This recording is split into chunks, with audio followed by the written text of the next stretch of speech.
One of Shakespeare's most rarely produced epics is finally coming to New York City. Nat Coe's Henry VI, a trilogy in 2 parts. A kingdom in free fall, a story that feels urgent right now, and an award-winning all-Asian American cast. Performances begin June 9th at the Public Theater. Tickets at publictheater.org. You're listening to Whoa! Potluck.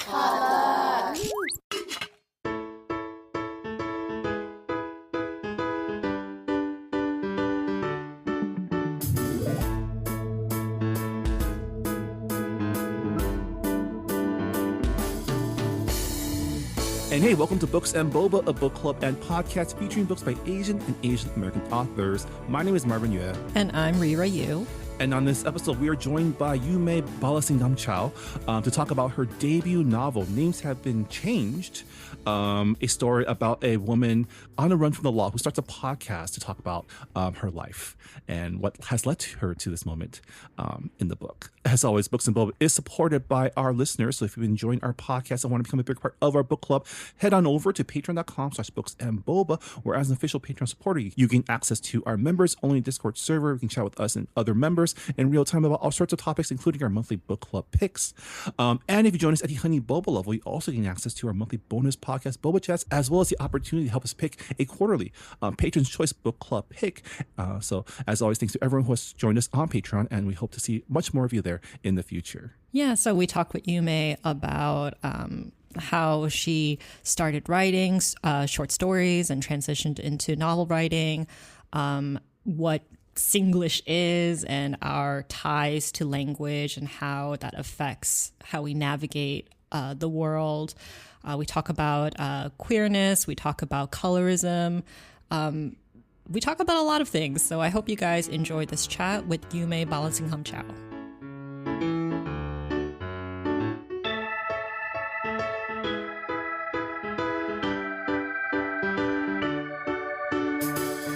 And we are here with Yu-Mei Balasingamchow, who was born in Singapore and moved to Boston, where she teaches writing workshops at Grub Street.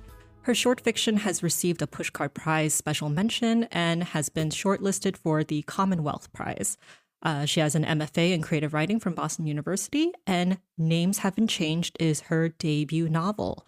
And we're going to be talking about that later in this episode. But welcome to the show, Yu-Mei. Thanks so much for having me. So we usually start our episodes with a little bit of an icebreaker. And, you know, I'm so excited to have you here because your book is formatted as if your main character is doing a confessional podcast episode. So I'm curious, like, are there any podcasts you regularly listen to? Definitely. Just not in the last few months because I've been so busy. I listen a lot to Other People with Brad Listy and also the Tin House podcast, Between the Covers. The Tin House podcast. Yeah, those are some of my favorites. But also I find myself often like, you know, if I'm really interested in a writer, a lot of what I listen to are writing podcasts. Like if I've just read a book by a writer and I'm super excited, I'll go see what podcast interviews they've done because after reading the book, I want to hear more about the thinking process.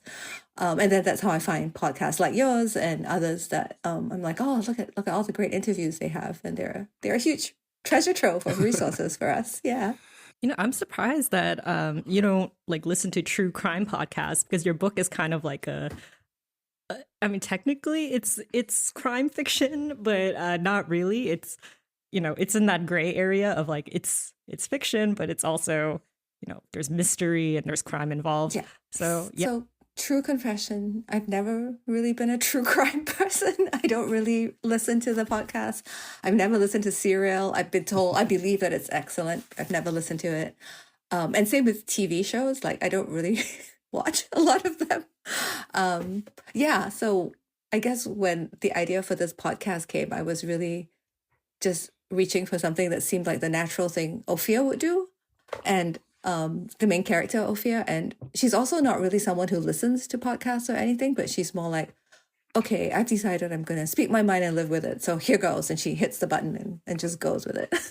I mean, half the podcast in the world, maybe more than half the podcast in the world, is basically just that someone decides that they want to say something into the void, and then sometimes it just catches on. Yeah, I mean, thinking about like when blogging started, also like 20 years ago, people were just like, oh, I can make a blog for free and just say stuff, and then everybody was doing it like before monetization and all that kind of stuff. People were just, they had something to get off their chest, and they did.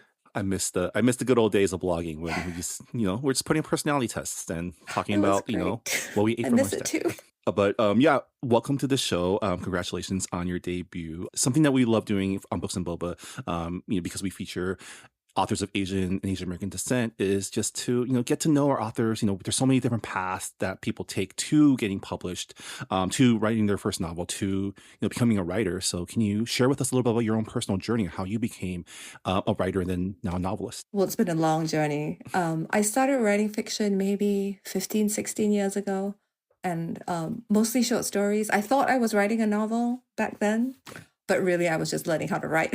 That draft of that novel has never been completed, and I won't go back to it because it's extremely messy. But it was a great way to learn how to write fiction and the mechanics of a novel. Before that, I had done various other jobs, and I still do other jobs. I mean, now I teach and I do editing work, and in past lives I've been a high school teacher. I've worked in media. I was a travel writer for a little while. So I've done all kinds of things. Yeah, so I guess writing short stories very slowly and working on novels. I have 2 novels that I didn't complete before names have been changed.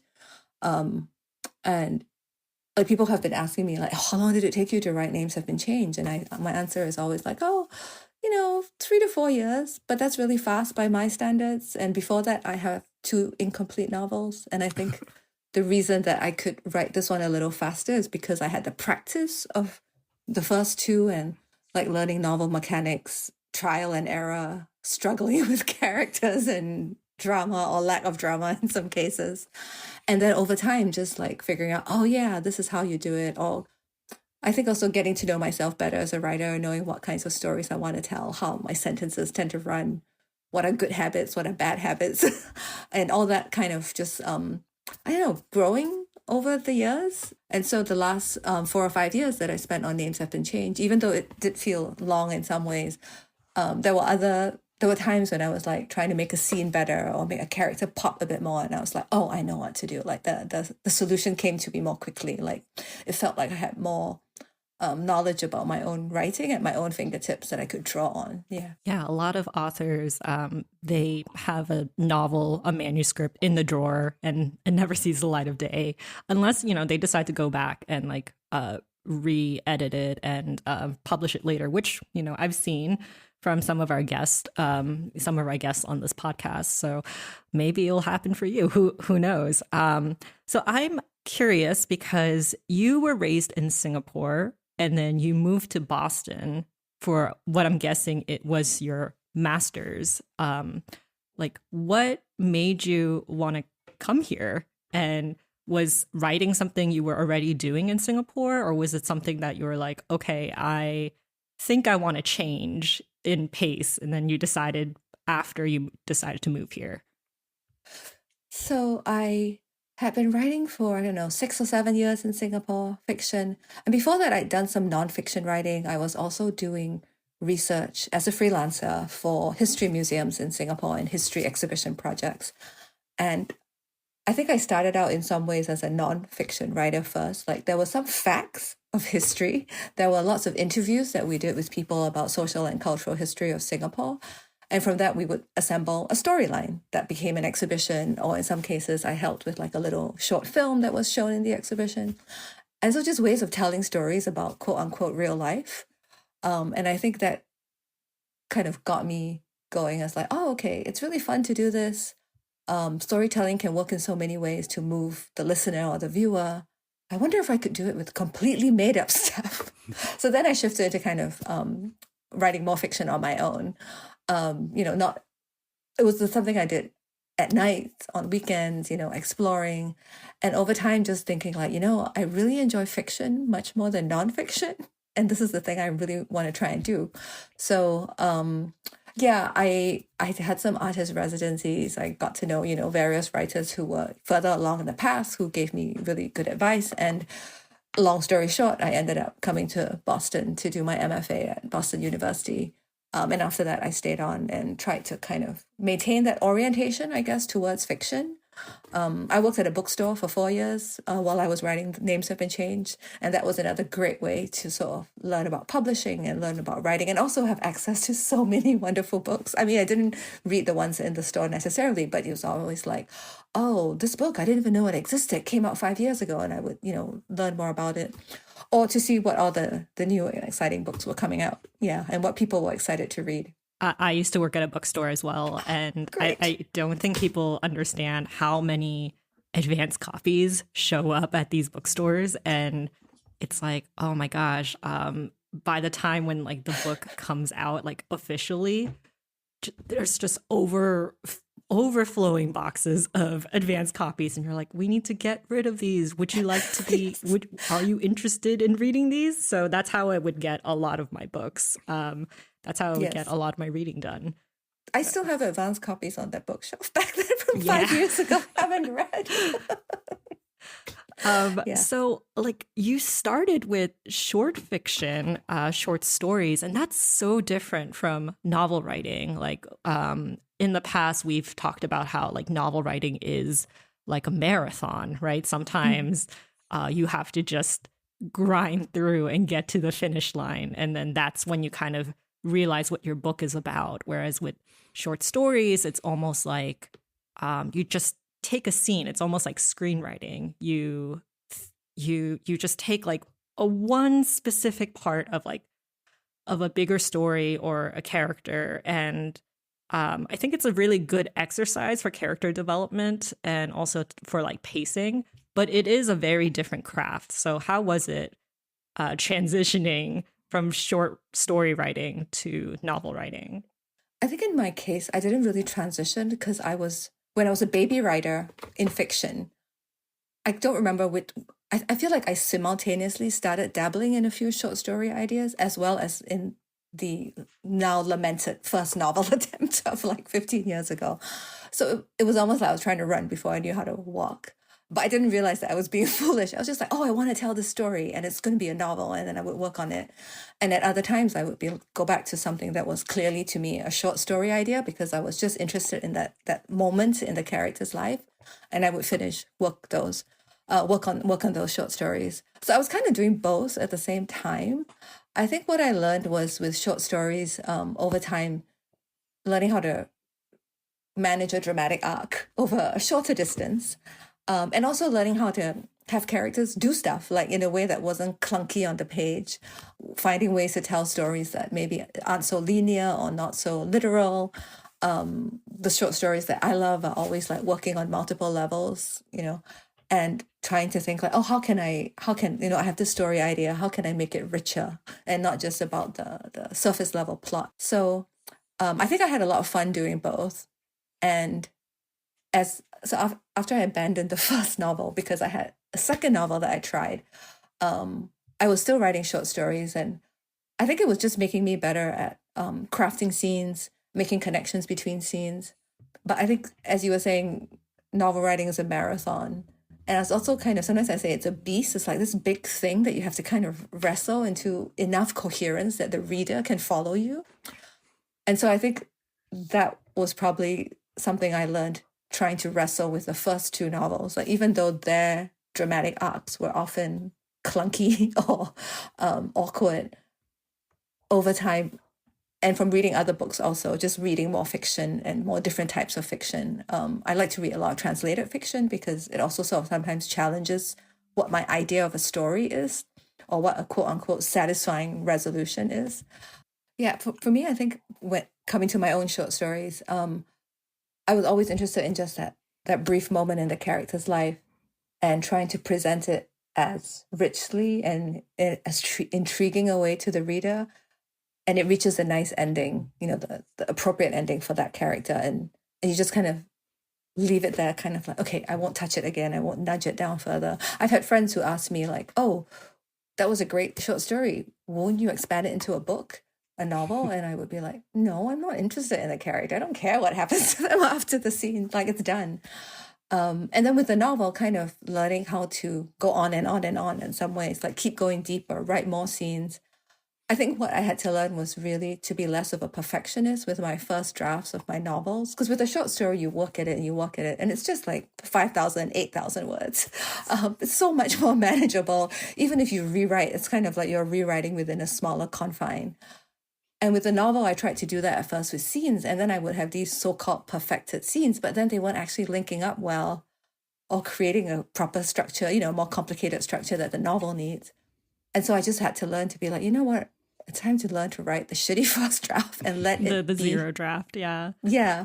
And learn to embrace that and let the ideas flow in as messy a way as possible. And then being like, okay, I'm going to go back now. Now that I have my first draft, I'm going to go back and make it better. Learning that. Yeah. Yeah. I think that's just like a good philosophy for life in general. Just like nothing has to be perfect the first time around. Like you can always go back and try again, and that's not a bad thing. So I'm glad that you're able to work through it, and now you have your novel out in the world. Names have been changed. Can you give our listeners maybe a brief synopsis of what your debut novel is all about? Sure. Yeah. Names Have Been Changed is about a woman who calls herself Ophir and won't tell you her real name. She's from Singapore, where she has committed a crime, fled the country, and spent about 10 years roaming the world. And now she's decided to come clean on a podcast. And so the novel is, episode by episode as she unfolds the story of what has happened to her since she left Singapore.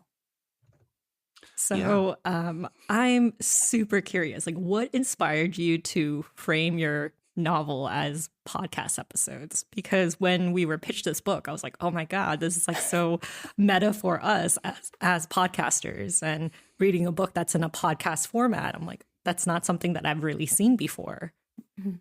Yeah. So it started with the voice before the podcast. Before the podcast, there was the voice of Ophir who started chattering away in my head one day. And as I started to write, some sentences down, I was like, this character was emerging. It's more or less the first few pages of the novel. She's telling us, this is who I am. I stole some money. I ran away. I have deep regret. And now I'm going to tell you my story, she says. And after I'd written that first bit, I had to figure out like, oh, why is she telling the story? Who is she telling the story to? And I landed on the idea of a podcast because it just seemed like the perfect vehicle for someone like Ophir, who is feeling this inner emotional pressure. She feels like she needs to tell someone her story now. She's been doing this for too long. She hasn't come clean. It's really bothering her. She's upset. She needs to spill it all out. But she really doesn't want to get caught at all either. She is not ready for that. And so the podcast seemed to offer that tension between like she can say whatever she wants and nobody knows where she is. And so I just ran with that from the first day. And I was like, okay, so I guess I just wrote part of episode 1. Let's keep going with episode 1 and then going on from there and thinking about, okay, how the different episodes would emerge and eventually like how having this podcast would change her in some way, like what would change by her telling her story in this very public way. Yeah, I thought it was really interesting that now that podcasting has become an accepted form of media, since the pandemic, which is, your book is also a COVID book. It takes place during the lockdown, the 2020 lockdown, that like podcasts have now entered the realm of like epistolary, right? Now you have books. Your story basically takes the form of podcasting, and you commit to the bit, right? Every single chapter, every single episode starts with a preamble, a lead up to the story. You have tangents, you have segues, and I'm curious, did you listen to any podcasts as inspiration for Ophir's like voice, like her format? No, I did not. Mostly because I thought of Ophir as someone who has been on the run and not really in some ways paying attention to trends on the internet and what people are doing. Like she's too busy being like, okay, I've got to hide, I've got to have a job, I've got to have a roof over my head, and I don't want anyone to possibly even suspect I might be a criminal. So she doesn't, she kind of, social media has missed her in a lot of ways, and podcasts as well, because thinking about people who enjoy podcasts and come back week after week or month after month to hear the same voices or to hear the podcast hosts interview people and so on. Like there's a certain kind of commitment to that I think Ophir lacks. And so she has no model for it. She's just thinking, oh, this is a great technological solution to what I want to do. It seems effortless because she just turns on her mic and keeps talking. Like, she doesn't think about, is this going to be interesting to the reader, to the listener? She just talks. She's like, I need to tell this story now. So here we go. Last week I left you hanging in London. Now I'm going to continue. And she commits to that. Like, I told you I was going to tell you, so I'm going to tell you. But she doesn't think about how long it takes. She doesn't think about whether she needs a bathroom break and how she might get interrupted in other ways. Yeah. Yeah. As a podcast producer, I definitely resonated with her producer Tina, who has to take these ramblings and get them on the internet, do the background work to like upload everything. I did find it funny. So I mentioned that every episode starts with like a preamble leading up to the main story of the chapter, and Ophir does comment on comments and things that are happening, like people reacting to her podcast as it becomes more and more popular as the book goes along. I'm curious, did you write out like those comments? Like, did you like have like a whole like a session kind of coming up with the public's reaction to each episode as you went along, or is it all just like off the cuff? Off the cuff. But I was thinking about it from the beginning. I was like, okay, the first episode, no one's going to know she's there because it's brand new. How long will something like this take to pick up momentum to the point where people will be tuning in? And some of them might write back, which is what you're referring to when they actually send emails to express their views. And some of their views are, kind and generous and forgiving. And other people are just saying terrible things about her because they can't believe that this runaway criminal is speaking her mind, on the internet. I think I thought about it as a way of just like capturing the range of responses that we all get on the internet. Is a scary place. All kinds of people. Reddit you get is the a scary warmest, place. right? You get the warmest, most loving responses, and you also get batshit crazy, off the wall, like why are you even bothering to write this email kind of response. So I did think about reflecting that, because I didn't see her as being either a figure that would be well beloved or universally hated, that I think people would respond to different things in the way she told the story. Yeah, and I think I did want to bring the real world in as a sort of mini character. But at the same time, by the time these responses come in, it's about midway through the book. And Ophir has committed then to like keep telling her own story on her own terms, because she's also starting to feel the effect of, getting all these issues and burdens out of her. And so she's like, even if all of you stop listening tomorrow, I'm still going to tell my story. I'm going to do this for myself.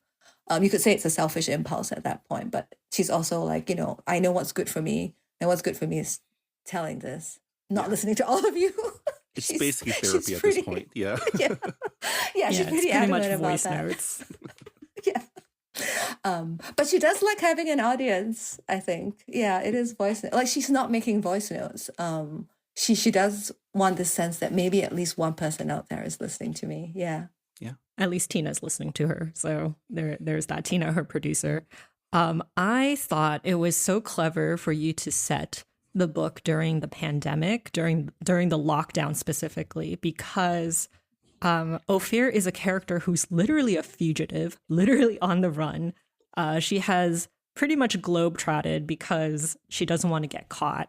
And now she's forced to stay in one place for once. And I thought that was like a great way to, kind of motivate her to start this podcast, because it's like, well, I can't run. I can't even do my, I can't, the world is at a complete stop. So what do I do? I guess I'll yap. And I just thought it was so interesting that you said like her voice came to you first, rather than like the setting being like, okay, like it's set during the pandemic. What if my character starts a podcast? It's like, no, I came up with Ophir's voice first. So when did you realize, okay, I should set this during the COVID lockdown? I started writing this, the voice came, and I started writing in March 2021.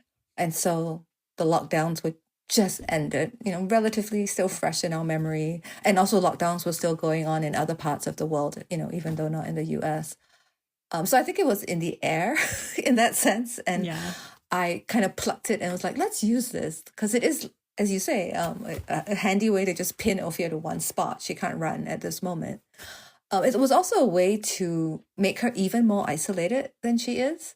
Because all the while that she's been running around the world, she does have to work to support herself. So she does take on all these kinds of odd jobs and menial tasks, things that nobody really wants to do. She is out and among people. Like there's a chapter in the middle of the book where she's working in a Chinese restaurant in London. And every day she goes to work. She sees the manager of the restaurant. She sees all the customers. She's among people, but nobody knows who she is. So in some ways, she's still isolated. And then in the pandemic, she has a job because she still goes to it every day, but she doesn't really interact with people. And after work, there's nowhere else to go. She has to come home. And so that sense of feeling even more lonely, at a loss, like all of us were like, how long is this going to last? Are we really going to go back to everyday life after this? Everything's a little tentative. And then, at the beginning of the novel, she tells us that she has found out also during this time, the lockdown period, she was Googling her family and she found out, oh, her father has died, which completely knocks her, She never expected that would happen while she was still run away, having not seen him all this while. So all that really throws her into a huge tizzy. And then we have the podcast. Yeah. I also thought that it made so much sense that Ophir, in her previous life in Singapore, she was a voice actor. And, she is doing this podcast not in her real voice. She is putting on kind of like an accent so that no one can really place where she is. And I thought that was like really clever as well, because in order to assimilate, especially for immigrants, for diasporas, you need to absorb the land's language and accent. And language reveals so much about our identity. It tells us where you're from, how educated you are. Like if you're bilingual, there's going to be vocabulary that's slipping here and there. And I just can you talk about how you use language as a costume for Ophir, and just how her relationship with Singlish plays in with her running away? Thanks for picking up all those things, because when I started writing the book at first, and I was like, okay, she's talking on a podcast. So basically she's just speaking live the whole time. I did have, doubts at the back of my head, like, is anyone going to want to read this book where a character is just talking nonstop for several hundred pages? But I decided to just try it and see. And as I was working on it, all those points that you just made about language as a costume and something so intrinsic to our identity, wherever you are in the world, whatever language you speak, like all these sounds, it's like we use our body, our throat to make these sounds, and they're so intimate. So I thought that was really more, I didn't expect to explore it. And then I wound up finding ways that this was just kind of naturally emerging from Ophir's voice. And so she is someone who grew up in Singapore, talks about her natural voice, which would be with a Singaporean accent, and using Singlish, which is a Creole language in Singapore.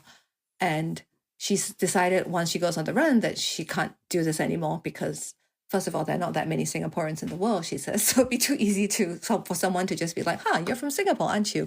And that might sort to unravel her story. So she's very careful about not letting herself speak with her quote unquote real voice. And I think over the 10 years, what happens is she doesn't realize that it's like really weighing on her, that it's like you're cutting off an essential part of yourself, you're not allowing yourself to inhabit it. It really does a number on you inside, I think. And so when she starts the podcast, I think she does speak in somewhat her natural voice, but she's also aware that the listeners, potentially a global audience, not a lot of people would understand Singlish, or if she spoke entirely in a Singaporean accent, they might not follow. And so she takes pains sometimes to just be like, okay, I'm going to speak in a relatively, quote unquote, neutral accent, so all of you can understand me. But once in a while, she'll make a reference to something in Singlish or a joke, and she may or may not explain it to the listener, depending on how she's feeling. Like sometimes she's like, if you know, you know. And then other times she's like, let me describe this thing because, it really moves her. What was interesting was like there's, for instance, a moment when she's talking about the coffee uncle that she used to buy coffee from every day in Singapore. And she's thinking about him, and she gets a little nostalgic, and she says, he used to always say, hot, don't burn your mouth. And she says the words in Singlish because she's imitating him. But as she says it, it's like she softens a little, and she feels like a shift inside her. And then she tells the listener, she's like, usually I don't speak like that, but, we understand each other, right? I can relax a bit here. And so that was really fun to play with throughout the novel, like moments when she's telling us about something really intense that happened and she gets very worked up again. And then other moments where it's a pleasant memory, or she can just kind of relax a bit and tell you something funny that happened, even though it may not be the heart of the story. And I think that was just an interesting way to explore different aspects of her voice in my head. Like, it's not a monotone. Anyone telling you that story, like, they go all over the place in terms of their mood. Yeah, I mean, your novel follows Ophir. She bounces around the world while she's on the run, but I did find that the heart was all about Singapore, right? Whenever she talked, Singapore makes an appearance like every chapter, it's the heart of every like interaction she has, right? And specifically Singaporean culture, like underneath the squeaky clean facade that like the Singaporean government wants the world to like view Singapore as. So can you talk to us a little bit about like the Singapore that you wanted to show in your novel through Ophir? Yeah, when I decided to send her around the world, at the very beginning, in March 2021, I was like, okay, who's she going to meet? What's she going to do? And I decided it would be interesting for her to meet other Singaporeans, specifically Singapore women, who are also living in other parts of the world, different ages, different backgrounds that she's going to run into, get into relationships with, and to see what happened. And now that the novel is finished, I can kind of look back and realize, I was writing a novel about diaspora without realizing it. And these women that Ophir meets, they've left Singapore for lots of different reasons. One is a university student, she's in her 20s, she's ready to explore the world. Someone else is a political exile. Someone else is an older woman who has moved abroad to join her daughter overseas. Even though she doesn't know anyone in Colorado, she moves to Colorado to join her daughter. And I just found all those ways of relating between the place you immigrate to and the place that you're from. And one thing, I guess, wonderful about the 21st century is that for a lot of us who move around the world, including myself, like, we have so much technology at our disposal that you can keep in touch with what's going on at home. And you're definitely not as cut off from it as people in other generations. And so a lot of people, I think, now have the opportunity, like you move to a new place, you build a new life there, but you're also kind of regularly glancing over your shoulder and it's like, hey, what's going on at home? Or like, how are my family and friends at home doing? Maybe people even move back and forth between various countries, like so many different types of mobility. And I wanted to write a bit about that. Singapore is a very small country. I mean, like, the population is like, I don't know, the latest 5-6 million. And people, some people never leave the island, but some people also move abroad for work, for study. Some come home, some don't. And I think exploring identity through that, because sometimes you don't really have to consider your own identity until you move somewhere else where people are like, oh, so you're from Singapore. What's that like? And then suddenly you have to define the thing you've taken for granted your whole life. Or in Ophir's case, when she's cut off from it, the memories she has of it become all the more precious because she can't have them anymore. Yeah, I definitely picked up on diaspora as like a central theme of your book as well. Ophir goes to, the main stops, London, Tokyo, and the US, all countries with diaspora communities. The diaspora communities are the communities that she finds refuge in as well as she's on the run. And in a lot of ways, Singapore itself is also a diaspora nation, a nation of diaspora, right? And that's what allows her to gather all of these languages, all of these like accents that she can use to, to remain hidden. And so I think you definitely captured those themes really, really well. Oh, thanks. Thank you for saying that. I think in Singapore, like, even just for myself growing up there, you grew up with a lot of languages around you and many different kinds of food and religions and cultural practices. And you recognize that there are many different ways to live, right? Different cultural practices and so on that one can follow. And also many different sounds. As a child, I think I was always interested in, like, within my family, various people speak different languages. I don't speak that many. I only speak English and Mandarin. little bit of Cantonese, that's it. But there are other languages that I recognize by sound, even though I can't speak them. And I think living in a multilingual environment, you just get attuned to it. Like now when I travel, or even here in Boston, if I'm just on the bus, sometimes I hear something, I'm like, oh, what's that person speaking? I'm trying to identify it, even though I don't speak the language, because I'm just curious about the sounds. Yeah, and I think like in a country like Singapore, where a lot of people speak multiple different languages, also like your relationship with each language is going to be different. Like, for example, in the later chapters, Ophir is in America because she is becoming like this caretaker assistant for a dementia patient, and that dementia patient can only speak in Malay.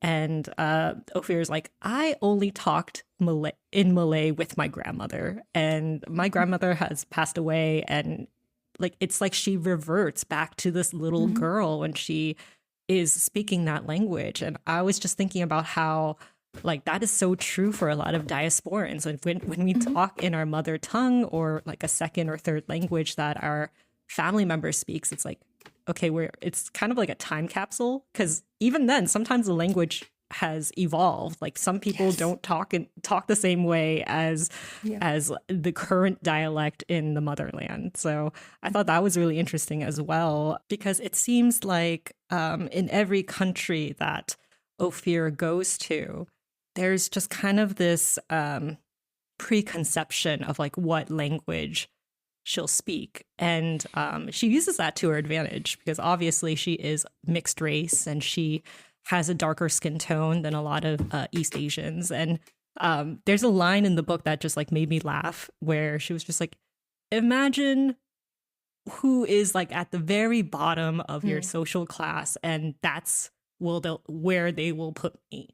And because of that, she's just able to kind of shift identities and shift along with like the language that she speaks. So I thought that was very interesting. How did you map out what countries and neighborhoods she would travel to? Because obviously, as a fugitive, the world is your oyster. I mean, obviously, you need to have money and fake passports, but how did you figure out like where she would go and how she would survive? Well, I was thinking of places where she could blend in easily, because I didn't see her running off to a tiny village somewhere where she would stick out as the only outsider. So the instinct seemed to be to go for bigger cities at least. And I landed on Tokyo and London and Colorado because they're places that I visited before. And in London, I lived there for a year. And I did this because I didn't want to go down a rabbit hole of too much research, because I knew that was my Achilles heel. I love doing research. And research, as I found out with my previous incomplete novel projects, research is an excellent way to procrastinate on the writing. And so for this one, I really told myself, okay, I'm just going to put her in these big cities that I kind of know a little bit about. And I don't need to become an expert in them, because Ophir's not an expert. She's an outsider. She goes there. She gets a couple of jobs to just get by. She sticks to her little corners, the little neighborhoods that she lands up in. She's not trying to get attention, and she's not trying to like plant herself, at all the tourist hotspots or anything like that. So that worked out rather well in terms of just dropping her into these little corners of the world and seeing who she would meet there. And then with language, that because she was previously a voice actor, it seemed to make sense that she would think about how she could mask her voice and adopt different accents and personalities to go with it. I think one thing she didn't expect, Ophir didn't expect, was that by not allowing herself to speak in a Singaporean accent or to use Singlish, that all the more it would have this emotional pull on her. And so there's a point in the novel where she says, quite early on, I think, she says, oh, every time I heard the sound of a Singapore accent or Singlish, it was like a spell. It transforms her into her true self. And that happens over and over again. It's almost like her. Yeah, it's her Achilles heel. When she meets, thinking about in Tokyo, she was working at a hostess bar, and another woman comes up to help her get dressed, for the evening. And the other woman says, "Can I help you with the zipper?" And it's a perfectly good sentence in English, but the way it's said with the sort of Singaporean intonation, immediately Ophir is like, oh, this woman is from Singapore. Okay, she both wants to hear the accent more, but she's also afraid of being found out. And so she has this push and pull, in the relationship with this woman who becomes her friend and more in the story. So I think that push and pull of sound and Ophir's sensitivity to it, using it to her advantage, but at other times that it kind of surprises her. You were talking earlier about the woman in Colorado that she ends up being like a translator and sort of caregiver assistant for. And when she agrees to work for this family, she's just like, oh, this is easy money. I speak enough Malay to get by. These two, the mother and daughter in this household seem pretty harmless. I'm probably safe here. But she doesn't expect that being around the two of them, hearing the sounds of Malay, which Ophir hasn't really heard since she was a child. And then even the food in the house, some of the cultural objects remind her of her grandmother. And so that moves her much more deep. She's actually very vulnerable in that house in a way that she never expected to be. She couldn't have calculated it. And that was an interesting transformation to watch her go through. Yeah, I would say like Singlish and Malay to a certain extent. It's like a siren's call, like she just can't help but, lean in and be like, oh, like, are they from Singapore? Because, she's cut that part off of her and, it's a phantom pain. And I really thought that, she not only does she yearn for Singlish, she also yearns for someone to call her by her real name. And she goes by a lot of different names. Like we know her as Ophir in this podcast, but it's not her real name. She also went by Hui Ying, Anna Maria, Haley, Nora, many more aliases. And obviously she has to change her alias multiple times because she is a fugitive. What did you want to explore when it came to the significance of names? Names are something so easy to take for granted until something changes in your life. And either you have to change your name or you want to change your name. And then you start thinking quite seriously, oh, who do I want to be? If it's a voluntary choice, hopefully it's a pleasant choice and a person lands on a name that they really enjoy. But in Ophir's case, she kind of had to give up her name. She didn't want to. And it's so precious that she doesn't even want to say it to us. She just wants someone who knows her to call it. There's a few times in the novel when a family member, or like in London, she runs into an old school friend who calls her by her name.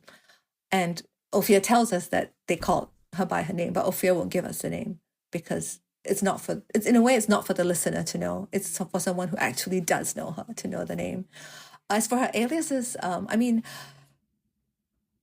for someone running around the world, you kind of have to do this.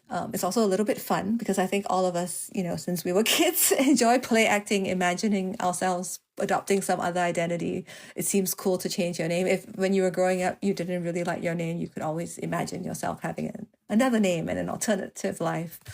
Then, except in Ophir's case, it quickly becomes really, it starts to weigh on her. Like she realizes like all these names don't mean anything. It's just something to get me to the next spot and keep me safe. I think what's interesting in the book also, which I didn't intend at the beginning, but now I can look back and see the pattern that emerged, was that a lot of the other characters also we don't know their real names. The woman in the hostess bar who becomes Ophir's friend, she's always referred to by her stage name at the bar, which is Gigi. It's not her real name. There is a political exile in the novel that Ophir refers to as the doctor. And so we, again, never learn her name. And I think it was interesting to think about situations where people don't use their real names, either to protect themselves or for other reasons. And how much we do need, how much do we need to know a person's name? And how much do we know of them as a character if they show who they are by how they behave? Or in Ophir's case, like when I was writing it, as I said, the voice came to me at the beginning. Over the first few months, as I kind of got to know this voice, I was like, oh, this is it. Okay, this is the part. These are the impulses of this character. I almost didn't even need to make up a real name for her. I mean, I know what her real name is. I'm not going to say it. But I almost was like, I don't need to actually mention it because I know who she is. And if I put this on paper, hopefully like the reader will also feel it. And it's like you end the novel not knowing her name, but you almost don't need to. You already know who she is and why she did. Yeah, Ophir's voice is really interesting because through the podcast form, she is someone who was reflecting on her earlier days, and I thought she was an interesting character because she makes bad decisions, like a ton of bad decisions throughout the book, but she's also the victim of circumstances, of like things happening beyond her control, and throughout the novel, she's looking back at all the bad decisions she's made with like. We've all looked back at our youth, and thought about how like, man, I really shouldn't have done that. That was not the right move. Can you talk a little bit about, creating her character and her arc, and then creating that voice of like someone who is like in a more, maybe not better place, but a more mature place, looking back at all their youthful indiscretions? Yeah. So Ophir is someone who grew up, in a comfortable home, youngest of 6 children. Her father provided well for them. She had a grandmother looking after her until she was 8, and then her grandmother passed away. And so she seemed like a very ordinary person, who then later gets drawn into extraordinary circumstances, almost by accident. And almost by accident because even when she gets involved in crime, basically her best friend, Nirmala, pulls her into a scheme and they become money mules. Ophir's rationale at that point is like, well, this is easy money, seems good, let's just go with it. And I do think that often in everyday life, sometimes we make these little decisions that are impulsive, without thinking too much about the consequences, because it seems a small thing. And then the longer you get mixed up in it, the more potentially dire the consequences get. So I found that fascinating and also very human, I think. And I wanted to see what a person like that, what they would do next. I would never make a choice like that because I'm too terrified of consequences. But I liked thinking about a character who maybe tends to act first. And sometimes, later on, as you say, then reflect and go, oops, maybe shouldn't have done that. Even on the day that Ophir leaves Singapore, the police are basically catching up with her and she's panicking. And so she's like, all right, I'm going to get out of here. That's what I'm going to do. She doesn't really think about what that consequence will be. She goes to the ATM, grabs some money, goes home, grabs a bag, is running out the door, bumps into her brother. He offers to help her get a cab. And she's like, I'm good. She keeps running. And it's not really till she's well beyond Singapore's borders that she realizes what she's done and gotten herself basically into more trouble. Like, not only is she wanted for the crime that she committed, now she's also an international fugitive. Much, much worse.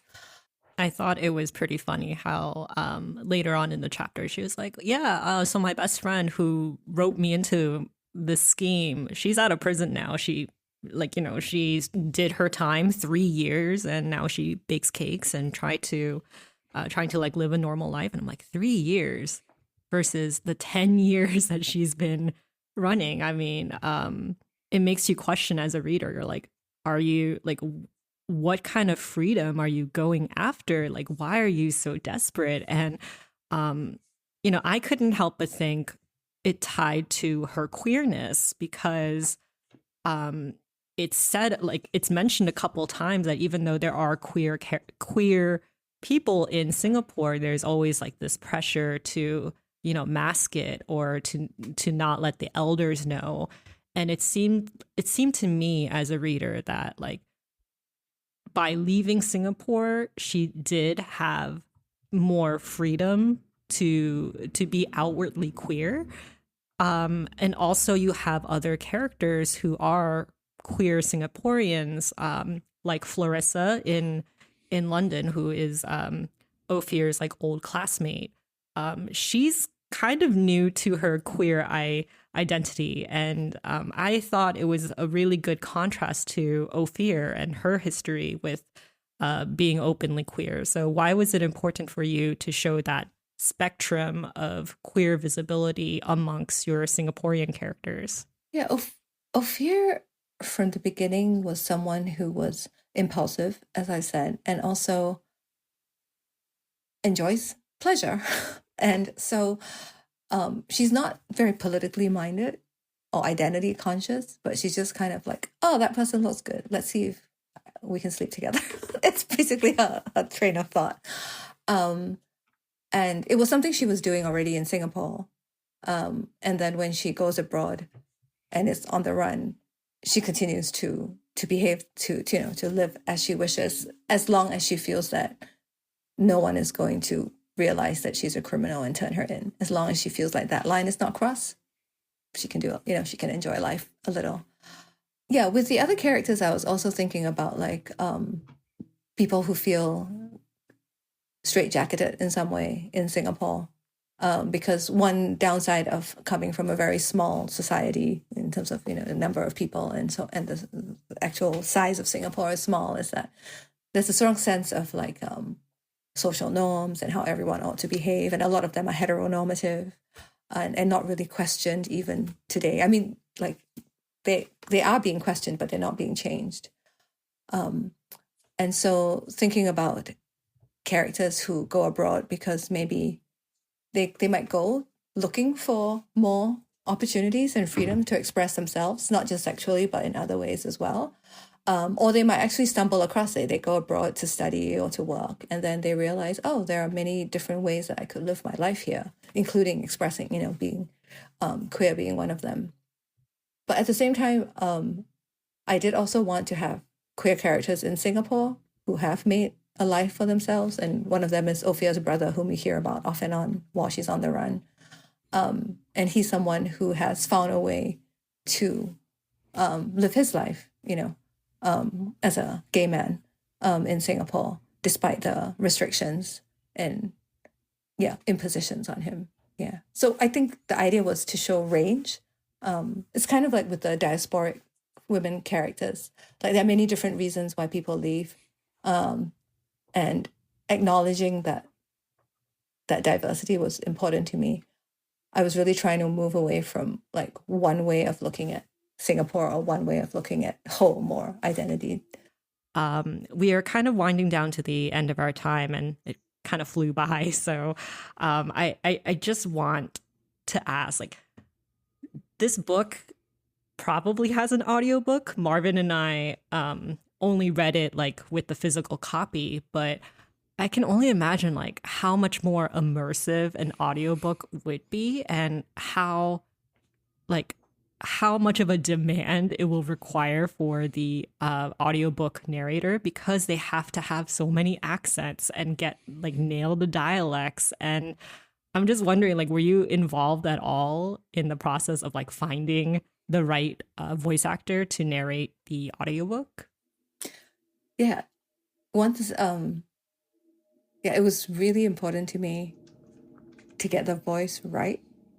And I knew it would be a challenge. And so long before my publisher, so Penguin Random House Audio, did the audiobook, and the process didn't start until close to publication, a couple of months ago. But long before that, I was like, oh my goodness, who are the possible voices? And I went around talking to friends who are in drama and other backgrounds where they might come across people. And I think the good news is that there are actually quite a number of women, at least, with some background familiarity with Singapore and Malaysia, and able to speak with different accents and so on. And so when the time came a couple of months ago when the audiobook production began, I passed along some names that I had come across, and the producer, who was fabulous, also came up with other names. And so when the audition clips were ready, she sent them to me to listen. We had a discussion, and we ended up picking a narrator who has some background in Singapore, Malay. I don't want to get into like personal life of the narrator, but basically was comfortable doing some of the accents, the Singlish, and so on. But more than that, I think during the production process, when I wasn't involved in recording or anything, but I would get occasional email updates, and they were checking in on pronunciations very carefully, and they were being really thoughtful about it. Not just the words that are Singlish or Malay or other languages, but also sometimes even the pronunciation of a word that varies between an American or a British English pronunciation. And just saying like, okay, in this scene, which one do you think Ophir would say? And I was like, oh my goodness, let me think about that, because and then, so I really appreciated the care they took to it. And I think they are trying to create that immersive experience so that someone who listens to it will feel like, this could be Ophir doing all her voices. And yeah, this does sound like someone who at least grew up in Singapore. Yeah. I haven't actually listened to the audiobook yet. I am excited to listen to it once I sit down and like focus. Yeah. Yeah. I mean, both your novel and the audiobook, accompanying audiobook, will be out by the time listeners listen to this episode. I'm sure you're busy with all sorts of book launch things. I kind of hate asking this question, especially to someone who just released a book, but like, are you working on anything else down the pipe? Of course, you have to. Yes, I am writing a new novel because I love writing and I can't wait to be writing more things. I started writing something new last year. I've always got a couple of projects sort of in the air, like incomplete short stories and other things. But at the moment, I am trying to push ahead with the first draft of a new novel. I'm not really saying what it's about yet, but it's exciting and it's completely unrelated to Names Have Been Changed. So it feels like a new adventure, like a new bunch of characters, learning how to write these characters well and, you know, give them things to do that will be interesting. And I often tell myself, you know, every day that you work on the novel, as long as I myself learn something new about the project, that's good enough. Whether I write 10 words or 100 or 1,000 words, as long as I learn something new, this is a great discovery. Yeah, love it. That's such a great positive mindset. As someone who also writes, I'm like, I am the most negative person ever. So I should really, take up your mindset when it comes to writing new stuff. Well, thank you so much for taking the time to talk with us, Yu-Mei. I'm really excited to, get the audiobook and listen to this book, experience it in another way, because my God, I loved it. You know, congratulations on your debut novel again. And we wish you the best with your future projects. Thank you both so much. It was great to talk to you. And yeah, Ophir thanks you as well for listening. Thanks.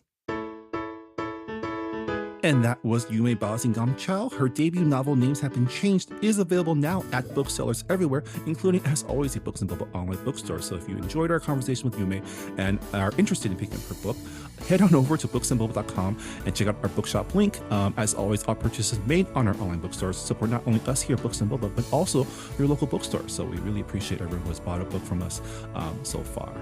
All right, well, before we go, we still have a few days left in the month of June. So Rira, can you remind us what book we are reading this month for book club? So we are reading Nevo's debut novel, The Chosen and the Beautiful, which is a reinvention of the classical Great Gatsby novel, but it's filled with magic, mystery, and of course, glittering excess of the 1920s. Yeah, so we will be recording our discussion of this book pretty soon. So if you finish the book and want to let us know some of your thoughts, you can let us know now on Discord or on Goodreads. As always, we'd love to include your feedback in our discussion episode whenever possible. But yeah, with that, that'll do it for this episode of Books and Boba. Thank you once again to Yu-Mei Balasingamchow for joining us, and we will see you all next time. Bye, everybody. Bye. Thanks for listening to Books and Boba. This podcast was hosted by Marvin Yue and Rira Yu and edited and produced by Marvin Yue. Follow the book club on Twitter and Instagram by going to @BooksandBoba and engage with us on Goodreads on our Goodreads group. You can also check out past episodes of the podcast by going to booksandboba.com and by subscribing to us on your favorite podcast app. Don't forget, you can support Books and Boba and Asian American authors by purchasing books at our bookshop.org account. Check out the link in our show notes and also at booksandboba.com. Books and Boba is a proud member of the Potluck Podcast Collective, a collective of Asian American hosted podcasts featuring unique voices and stories from the Asian diaspora. Learn more about the collective and check out our fellow Potluck shows by visiting the website podcastpotluck.com. Thanks for listening.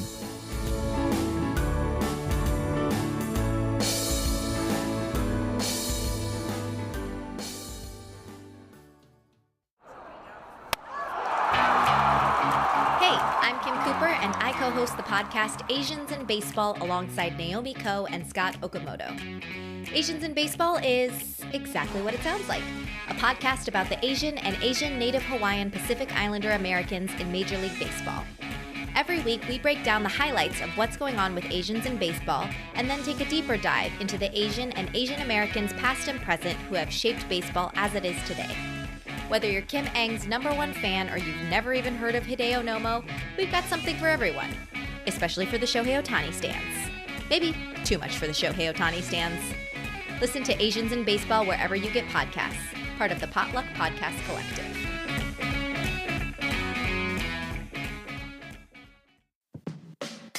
Hey, I'm Phil Yu, and you may know me from a blog called Angry Asian Man. And I'm Jeff Yang, author, journalist, and celebrity dad.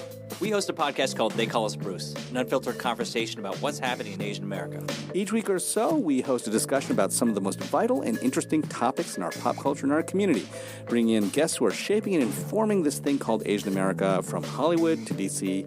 and beyond. We got media, entertainment, food, family, politics, representation. The good, the bad, the WTF of it all. So check us out wherever you get your podcasts or at theycallusbruce.com. Peace. Peace.